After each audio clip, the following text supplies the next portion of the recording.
ورسوله الكريم أما بعد باب إثم مانع الزكاة وقول الله تعالى والذين يكنزون الذهب والفضة ولا ينفقونها في سبيل الله فبشرهم بعذاب أليم يوم يحمى عليها في نار جهنم فتكوى بها جباههم وجنوبهم وظهورهم هذا ما كنزتم لأنفسكم فذوقوا ما كنتم تكنزون. یہ باب ہے زکوٰۃ روکنے والے کے گناہ کے بارے میں اور اللہ تعالیٰ کے اس قول کے بارے میں وہ لوگ جو سونا اور چاندی جمع کرتے ہیں اور اس کو اللہ کے راستے میں خرچ نہیں کرتے ان کو دردناک عذاب کی خوشخبری دے دو. اس دن تپایا جائے گا، گرم کیا جائے گا اس پر جہنم کی آگ میں، بس داغا جائے گا اس کے ساتھ ان کی پیشانیوں کو، ان کے پہلوؤں کو، ان کی پیٹھوں. یہ ہے وہ تمہارا خزانہ جو تم نے جمع کیا اپنے لیے. فذوقوا ما کنتم تکنزون، مزہ چکھو اس کا جو تم جمع کیا کرتے تھے. امام بخاری رحمہ اللہ فرماتے ہیں کہ ہمیں بیان کیا حکم بن نافع نے، وہ کہتے ہیں ہمیں خبر دی شعیب نے، وہ کہتے ہیں ہمیں خبر دی ابو الزناد نے. بے شک عبد الرحمن بن ہرمز الاعرج اس نے اس کو بیان کیا کہ اس نے ابو ہریرہ رضی اللہ عنہ کو سنا، وہ کہہ رہے تھے کہ نبی صلی اللہ علیہ وسلم نے فرمایا تأتی الابل والا صاحبها، اونٹ آئیں گے اونٹوں والے پر، علی خیر ما کان، بہترین حالت پر جب کبھی وہ دنیا میں ہوا کرتے تھے. اذا هو لم يؤت فيها حقها، جب وہ اس کا حق نہیں دیتا تھا. تطأ بأخفافها، وہ اس کو مسلیں گے، روندیں گے مالک کو اپنے پاؤں کے ساتھ. وَتَأْتِي الْغَنَمْ، اور آئے گی اپنے کھروں کے ساتھ اس کو روندیں گے، اور آئے گی بکری، بکریاں اپنے مالک پر، عَلَى خَيْرِ مَا كَانَتْ، اس بہترین حالت میں جب کبھی وہ ہوا کرتی تھی. اِذَا لَمْ تُعْتِ فِيهَا حَقَّهَا، جب وہ ان میں ان کا حق نہیں دیتا تھا. تَطَعُ بِأَضْلَافِهَا، وہ اس کو اپنے پاؤں کے ساتھ وہ اس کو روندیں گی. وَتَمْتَحُهُ بِقُرُونِهَا، اور اس کو اپنے سینگوں کے ساتھ ماریں گی. قَالَ وَمِنْ حَقِّهَا، اور فرمایا کہ اس کے حق میں سے ہے أَن تُحْلَبَ عَلَى الْمَاءِ، کہ اس کو پانیوں پر اس کا دودھ دوہا جائے. قَالَ وَلَا يَأْتِي أَحَدُكُمْ يَوْمَ الْقِيَامَةِ بِشَاةٍ يَحْمِلُهَا عَلَى رَقَبَتِهِ لَهُ يُعَارُ، آپ نے فرمایا قیامت کے دن تم میں سے کوئی اس حالت میں نہ آئے کہ اس کی گردن پر بکری ہو اور وہ ممیا رہی ہو. فَيَقُولُ يَا مُحَمَّدْ، بس پھر وہ مجھے وہاں پر پکارے ہے محمد صلی اللہ علیہ وسلم. فَأَقُولُ لَا أَمْلِكُ لَكَ شَيْئًا قَدْ بَلَّغْتُ، میں تیرے کسی چیز کا مالک نہیں، میں نے تجھے پیغام پہنچا دیا تھا. وَلَا يَأْتِي بِبَعِيرٍ يَحْمِلُهُ عَلَى رَقَبَتِهِ لَهُ لُغَاءٌ، اور نہ تم میں سے کوئی ایک اونٹ لے کر آئے اس حال میں کہ وہ اس کی گردن پر ہو اور اس کی آواز ہو اونٹ کی. فَيَقُولُ يَا مُحَمَّدْ، اور وہ بندہ پکارتا ہو اے محمد صلی اللہ علیہ وسلم. فَأَقُولُ لَا أَمْلِكُ لَكَ مِنَ اللَّهِ شَيْئًا قَدْ بَلَّغْتُ، میں کہوں گا میں تیری کسی چیز کا مالک نہیں، میں نے تجھے پیغام پہنچا دیا تھا. اس باب کا مطلب واضح ہے کہ جو زکوٰۃ ادا نہیں کرتا اس کا گناہ کتنا ہے. پیچھے باب یہ تھا کہ زکوٰۃ واجب ہے. دوسرا باب آتا زکوٰۃ پر نبی صلی اللہ علیہ وسلم نے بیعت بھی دی، معاملہ مؤکد ہو گیا. اور اب یہاں پر مزید تاکید کے طور پر کہا کہ یہ واجب، یہ فرض اتنا اہم ہے کہ اس کو جو ادا نہیں کرتا اس کو بڑا سخت عذاب ملے. واجب کے اندر بھی فرق ہوتا ہے، بعض فرائض اور واجبات کے اندر شدت بہت زیادہ ہوتی ہے، بعض میں اتنی نہیں ہوتی. تو زکوٰۃ کا حکم ان اغلظ احکامات میں سے ہے، ان سخت ترین احکامات میں سے ہے کہ جو اللہ رب العزت نے اپنے بندوں پر نازل کیے. قرآن مجید کی آیت سے استدلال کیا کہ جو لوگ جمع کرتے ہیں سونے اور چاندی کو اور اس کو اللہ کے راستے میں خرچ نہیں کرتے، آپ ان کو خوشخبری دے دو دردناک عذاب. خوشخبری یہ تنزن کہا گیا ہے. جس طرح بندہ کسی فیل ہونے والے کو کہتا ہے مبارک ہو جناب، آپ کی پوزیشن آئی ہے نیچے سے آپ کی پہلی پوزیشن آئی ہے، یعنی کہ یہ تنزیہ ایک انداز ہے. تو اس کو خوشخبری دے دو دردناک عذاب. جس دن تپایا جائے گا اسی سونے اور چاندی کو جہنم کی آگ میں جو دنیا میں سے جمع کیا ہوا ہے، اس کا مال، یہ روپے پیسے جتنے ہیں اصل میں یہ سونا ہوتا ہے، سونا چاندی، یہ اس کا اس کی ضمانت کے طور پہ ایک نوٹ جاری کیا گیا ہے کہ اتنا سونا چاندی اس بندے کے پاس ہے. یہ قیامت کے دن یہ سونے اور چاندی کو گرم کر کے جہنم کی آگ میں تپا کے اس کے پیشانی پر، اس کے پہلوؤں پر، اس کی پشت پر لگایا جائے گا. اہل علم نے اس کی وجہ یہ لکھی ہے، حقیقت تو اللہ تعالیٰ کو معلوم ہے، لیکن علماء اپنے فہم کے مطابق یہ کہتے ہیں کہ پیشانی پر اس لیے کہ جب زکوٰۃ دینے کی باری آتی تھی تو یہ منہ موڑ دیتا تھا اور پہلو پھیر دیتا تھا اور لوگوں کو پیٹھ دکھاتا تھا، زکوٰۃ نہیں دیتا تھا. یہ بھی ہے کہ یہ اپنے اسی پیشانی، اپنے اسی پہلو اور اسی جسم کی سہولت کے لیے اس کو مزید جو ہے وہ سہولتوں اور مزے اور لذتوں سے مزین کرنے کے لیے وہ زکوٰۃ نہیں دیتا تھا. کیوں میں اپنے پیسے خرچ کروں؟ وہ پیسہ میں اپنے جسم پہ لگاؤں گا، کھاؤں پیوں گا تو وہی پیسہ پھر اس کے جسم کو داغے گا کہ جس کی اس نے زکوٰۃ نہیں دی. ہذا ما کنزتم لانفسکم، یہ وہ تمہارا خزانہ ہے جو تم نے اپنے لیے جمع کیا، تم چکھو جو تم جمع کیا کرتے تھے. پھر آپ نے حدیث بیان کی، آپ صلی اللہ علیہ وسلم نے فرمایا کہ اونٹوں والا قیامت کے دن آئے گا، اس کے اونٹ سب سے بہترین حالت کے اندر ہوں گے. اس کا مطلب اس کے اونٹ قیامت کے دن جب آئیں گے نا تو وہ سکے سکے نہیں ہوں گے، وہ سب سے بہترین حالت دنیا میں جب کبھی ان کی ہوئی تھی وہ اس حالت میں ہوں گے. سب سے موٹے ہوں گے وہاں پر اور سب سے زیادہ ہوں گے. ویسے کئی اونٹ بندے کے مر بھی جاتے ہیں لیکن قیامت کے دن سب کے سب آئیں گے، مرے ہوئے بھی زندہ ہو کے آئیں گے. اور ایک روایت کے لفظ یہ ہیں کہ ان اونٹوں میں سے وہ کسی ایک کو بھی گم نہیں پائے گا جن کا کبھی زندگی میں وہ مالک بنا تھا.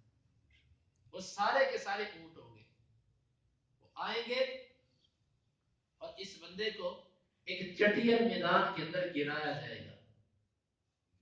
میدان کے اندر اس کو گرا کے وہ اونٹ اب اتنے موٹے اور اتنے وافر مقدار کے اندر وہ قطار بنا کے اس کو اپنے پاؤں کے نیچے ایسے مسلتے ہوئے گزریں گے سارے. اس پر یہ زیادہ اس لیے کیے گئے اور زیادہ موٹے اس لیے کیے گئے کہ اس میں تکلیف زیادہ ہو. حتیٰ کہ ایک روایت کے لفظ یہ ہیں کہ جب آخری اونٹ گزر جائے گا اس قطار کا تو پہلا پھر لوٹ آئے گا، پھر جب آخری گزر جائے گا پہلا پھر لوٹ آئے گا. فرمایا کہ یہ 50,000 سال کا دن ہوگا جب تک اللہ تعالیٰ لوگوں سے حساب نہیں لے گا. اس کے ساتھ یہ معاملہ ہوتا رہے گا. یہ تو 50,000 سال پہلے، یہ ابھی جہنم کی سزا نہیں ہے، یہ تو ابھی حشر کے میدان کی سزا ہے کہ وہاں پر ابھی اونٹ اس کو اپنے پاؤں کے نیچے روک رہے ہیں کہ تو نے ہمیں روکا تھا. یہاں پر پھر ایک اشکال ہے کہ زکوٰۃ تو بنتی تھی 2 4 5 10 20 اونٹ اور سینکڑوں اونٹ اس کو کیوں دیے جا رہے ہیں سزا کے طور پر؟ اس کا جواب یہ ہے کہ جب انسان اپنے مال سے زکوٰۃ نہیں نکالتا تو سارے کا سارا مال جو ہے اس کا پلید ہو جاتا ہے. زکوٰۃ ایک ایسی چیز ہے اس کو نکال دیا جائے تو باقی سب پاک ہے، اگر اس کو نہ نکالا جائے تو پھر سارے کا سارا ہی وہ اس کے لیے ناپاک ہے. بس یہ زکوٰۃ اسے نہیں دی، اب سارے کے سارے اونٹ اس کے لیے وہ بلے جان بنے. فرمایا کہ پھر بکریوں والوں کو لایا جائے گا اور اس کے مالک کو لٹا دیا جائے گا اور اس کی بکریاں، جتنی بکریوں کا زندگی میں وہ کبھی مالک بنا ہوگا وہ زندہ رہی ہیں، مر گئی ہیں جیسے بھی، وہ سب کی سب وہاں پر پوری ہوں گی اور موٹی تازی ہوں گی اور وافر مقدار کے اندر ہوں گی. اس کو لٹایا جائے گا، وہ بھی اپنے پاؤں کے ساتھ اس کو نوچیں گی اور اپنے سینگوں کے ساتھ اس کو سینگ ماریں گی. اور حدیث کے لفظ ہیں کہ ان میں سے کوئی ایک بکری بھی ایسی نہیں ہوگی کہ جس کے سر پر سینگ نہیں ہوگا. سینگ ماریں گی اس کو. اور آپ کو معلوم ہے کہ کئی بکریوں کے سینگ کتنے نوکدار ہوتے ہیں اور وہ دنیا کے مار نہیں ہوگی، طاقتور بکری اور قیامت کی دن، اور وہ مارے گی سینگ بندے کو. اور پھر جب یہ گزر جائے گی آپ نے فرمایا کہ یہ اس کا حق نہیں ادا کرتا تھا. حق کیا ہے؟ آپ نے فرمایا اس کا حق یہ ہے کہ بکریوں کو ان کے پانیوں والی جگہ پر دھویا جائے، جانوروں کو جہاں پر پانی پلاتے ہو وہیں پر ان کا دودھ نکالو. کیا مطلب اس؟ علماء نے یہ لکھا ہے کہ اصل تو بکریوں کا جانوروں جانوروں کا حق یہ ہے کہ اس کی زکات دی جائے، اصل فرضی حق وہ ہے، لیکن یہ ایک زائد حق ہے غرباء فقراء کا. جس طرح کہ ایک مومن آدمی پر سال کے بعد زکات تو ہے، لیکن اس کے علاوہ بھی جب وہ کسی ایسے کو دیکھے کہ جس کی مدد کرنا لازم ہو تو وہ بھی اس پر حق ہے. وہ کہتے ہیں کہ اسی طرح اس حدیث کا مطلب یہ ہے کہ اونٹوں اور بکریوں کی زکات تو وہی جو نبی صلی اللہ علیہ وسلم نے بیان کر دی کہ 5 اونٹوں پر زکات بنتی ہے، ایک بکری، یہ تفصیل آئے گی انشاءاللہ. تو لیکن اس کے علاوہ بھی اونٹوں اور بکریوں اور گائیوں اور بھینسوں کا حق ہے. وہ حق یہ ہے کہ غرباء اور فقراء کے اندر اس کا دودھ وغیرہ تقسیم کرے، یہ بھی حق ہے. اگر کوئی غریب اور مسکین آتا ہے تو اس کو دودھ دے، یہ حق میں سے اہل علم حدیث کے اندر آتا ہے. اور بعض اس کے حق میں یہ چیز لکھی ہے، ان بکریوں کا، ان جانوروں کا حق یہ ہے کہ ان کو، ان کی نسل کی افزائش، جفتی کروانا، یہ معاملات ان کے بر وقت کیے جائیں، وقت پر ان کے یہ معاملات کیے جائیں. اور ان کا دودھ اس لیے دوہا جاتا ہے اس موقع پر، ایک تو وہاں پر غرباء اور فقراء ہوتے ہیں، اور دوسرا جس طرح ہم پانی پیتے ہیں، پانی پینے کے بعد بعض دفعہ جب وافر پیتے ہیں تو ہمیں قضائے حاجت ہوتی ہے، پیشاب کی حاجت ہوتی ہے. جانور بھی جس وقت پانی وافر مقدار میں پیتا ہے تو اس وقت اس کی یہ کیفیت بنتی ہے کہ یہ اپنے جسم کو ہلکا کرے، اور اس کا جسم ہلکا دودھ دوہنے سے ہوتا ہے. تو تم جانوروں کا حق ادا کرو، جب پانی پلاؤ تو ان کا دودھ بھی دو لو. اور اسی طرح غرباء فقراء مساکین اگر وہاں پر موجود ہیں تو ان کو دو اس کے حق میں سے، یہ اس کا حق ہے. اور بعض اہل علم کہتے ہیں کہ یہ حدیث اس وقت کی ہے جب تک جانوروں میں زکات کی مقدار مقرر نہیں تھی. جب مقدار مقرر ہو گئی پھر یہ دودھ واجبی طور پر غرباء فقراء میں دینے والی مقدار، یہ حکم منسوخ ہو گیا، لیکن اس پر دلیل کوئی نہیں ہے، اس پر دلیل کوئی نہیں.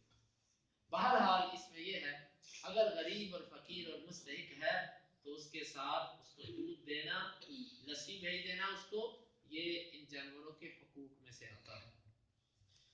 اب نے فرمایا کہ قیامت کے دن کوئی بندہ میرے پاس اس حالت میں نہ آئے کہ اس کے گردن پہ اس کی بکریاں چڑھی ہوں اور وہ بکریاں میں کر رہی ہوں اور وہ چیختا ہو کہ محمد صلی اللہ علیہ وسلم مجھے بچا لو، میری سفارش کر دو. میں کہوں گا میں تیری کسی چیز کا ذمہ دار نہیں، میں نے تجھے دنیا میں پیغام دے دیا تھا. میرے پاس اس حالت میں نہ آنا قیامت کے. اور پھر ایسا بھی نہ کر پاؤں کسی بندے کو کہ قیامت کے دن اونٹ اس کی گردن پہ چڑھا. اندازہ کیجئے اونٹ اس کی گردن پہ چڑھا ہو اور وہ اونٹ بلبلا رہا ہو اور یہ چیختا ہو کہ محمد صلی اللہ علیہ وسلم مجھے اس سے بچاؤ، میری جان چھڑواؤ. میں کہوں گا لا املک لک من اللہ شیئا، میں تیرے لیے اللہ سے کسی چیز کا مالک نہیں، قد بلغت، میں نے تجھے اللہ کا پیغام پہنچا دیا. اس حالت کے اندر میرے پاس کوئی نہ آئے گا. یہ حدیث بڑی سخت وعید ہے جانوروں کے اندر زکات نہ دینے والے کے بارے میں. چوپایوں کے اندر زکات ہے، کن کے اندر نہیں، اور چوپایوں کے اندر زکات کیسے ہے، کس طرح ہے، یہ انشاءاللہ تفصیل اپنے مقام پہ آئے گی. اسی سے متعلقہ ایک چھوٹی سی حدیث امام بخاری رحمہ اللہ فرماتے ہیں کہ ہمیں بیان کیا علی بن عبداللہ نے، وہ کہتے ہیں ہمیں بیان کیا ہاشم بن قاسم نے، وہ کہتے ہیں ہمیں بیان کیا عبد الرحمن بن عبداللہ بن دینار نے اپنے باپ عبداللہ بن دینار سے، ابو صالح السمان سے، ابو ہریرہ رضی اللہ عنہ سے، وہ کہتے ہیں کہ رسول اللہ صلی اللہ علیہ وسلم نے فرمایا من آتاہ اللہ مالا، جس کو اللہ تعالیٰ نے مال عطا کیا، فلم یؤدی زکاتہ، اور وہ اس کی زکات نہیں دیتا، مثل له یوم القیامت شجاعا اقرع، اس کے مال کی شکل بنائی جائے گی قیامت کے دن گنجے سانپ کی. لہو زبیبتان، اس کے لیے 2 نکتے ہوں گے. یطوقہ یوم القیامہ، اللہ اس کو اس کی گردن میں توق بنا دے گا، لپیٹ دے گا اس سانپ کو اس کی گردن میں. ثم یاخذ بلحزمتیہ یعنی بشدقیہ، پھر وہ اپنے باچھوں کے ساتھ، اپنے جبڑوں کے ساتھ وہ اس کو ڈسے گا اور پکڑے گا اس کو. ثم یقول، اور اس کے جبڑوں کو پکڑ دے گا اور اس کو مارے گا، ڈسے گا. ثم یقول، پھر وہ کہے گا انا مالک، میں تیرا مال، انا کنزک، میں تیرا کنز، خزانہ. ثم تلا، پھر آپ نے یہ آیت پڑھی ولا تحسبن الذين يبخلون، یہ پوری آیت پڑھی. اس حدیث کے اندر بکریوں اور جانوروں کی زکات کے علاوہ جو انسان کے پاس مال ہوتا ہے اس کی زکات کا ذکر، کہ جو بندہ اپنے مال کی زکات نہیں دیتا، اللہ تعالیٰ اس کے مال کو قیامت کے دن سانپ کی شکل دے گا. اللہ تعالیٰ کسی بھی چیز کو کسی بھی شکل میں بدلنے پر قادر ہے. تو اس مال کو اللہ تعالیٰ سانپ بنا دے گا. سانپ بھی کیسا؟ گنجا. بعض اہل علم نے اس کی توجہ یہ لکھی ہے گنجا سانپ وہ ہوتا ہے کہ جس سانپ کے، کیونکہ سانپ کا جو زہر ہوتا ہے اس کے منہ میں ہوتا ہے، دماغ میں ہوتا ہے اس کے، وہ کہتے ہیں کہ اس کے اندر اتنا زہر ہوتا ہے، اتنا زہر ہوتا ہے کہ اس کی دماغ پر جو کوئی چند بال ہوتے ہیں نا وہ خطرناک زہر کی وجہ سے وہ گر چکے ہوتے ہیں، وہ گر چکے ہوتے ہیں. اتنا اس میں زہر، خطرناک قسم کا زہر جمع ہوا ہوتا ہے. اور بعد میں یہ لکھا کہ اس کی اپنی اوپر کی جو کھال ہوتی ہے وہ اتنی خطرناک شکل اور کھردری اور اتنی بری ہو چکی ہوتی ہے اس خطرناک زہر کی وجہ سے جو اس کے دماغ کے اندر ہوتا ہے. یہ اس کو کہتے ہیں شجاعن اقرا.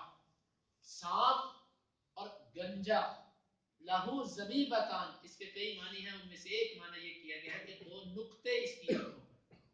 اور یہ انتہائی خطرناک اور زہریلے سانپ کی یہ کیفیت بیان کی گئی ہے.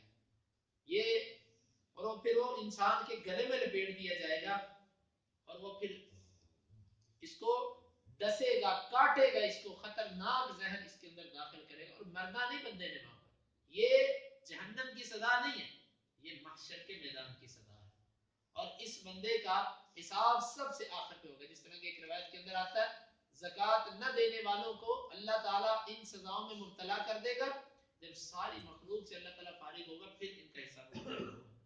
50,000 سال تک یہ سانپ اس کے گلے میں لپٹ کے اس کو ڈستا رہے گا، اس کو کاٹتا رہے گا اور ساتھ کہتا رہے گا انا مالک انا کنزک، میں تیرا مال ہوں، میں تیرا خزانہ ہوں، تو نے مجھے سنبھالا تھا نا، لے اب میں تیرا خزانہ ہوں. یہ امام بخاری رحمہ اور پھر نبی صلی اللہ علیہ وسلم نے یہ آیت پڑھی ولا یحسبن الذین یبخلون، نہ گمان کریں وہ لوگ جو بخل کرتے ہیں. یہ آیت سب کو شامل ہے، یہ صرف یہودیوں کو شامل نہیں بلکہ سب کو شامل ہے. جو زکوٰۃ نہیں دیتا اس کو یہ آیت شامل ہے اور یہ آیت عام ہے. امام بخاری رحمہ اللہ نے اس باب کے اندر زکوٰۃ نہ دینے والے کی قیامت کے دن سزا کا ذکر فرمایا. اللہ رب العزت سے دعا ہے کہ اللہ تعالی ہمیں اپنے مالوں کی بھرپور زکوٰۃ ادا کرنے کی توفیق عطا فرمائے. اللہ تعالی ہمارے معاملات کو سیدھا کر دے، ہماری کمیاں کوتاہیاں دور فرمائے اور اللہ تعالی ہمیں ان لوگوں میں سے نہ کرے کہ جو اس کے دیے ہوئے مال میں سے اس کو دینے کے لیے تیار نہیں ہوتے. اللهم انفعنا بما علمتنا وعلمنا ما ينفعنا وزدنا علما. اللهم اقسم لنا من خشيتك ما يحول بيننا وبين معاصيك ومن طاعتك ما تبلغنا به جنتك ومن اليقين ما تهون به علينا مصائب الدنيا. متعنا اللهم بأسماعنا وأبصارنا وقوتنا أبدا ما أحييتنا واجعله الوارث منا واجعل ثأرنا على من ظلمنا ولا تجعل مصيبتنا في ديننا ولا تجعل الدنيا أكبر همنا ولا مبلغ علمنا ولا تسلط علينا من لا يرحمنا. وآخر دعوانا أن الحمد لله رب العالمين.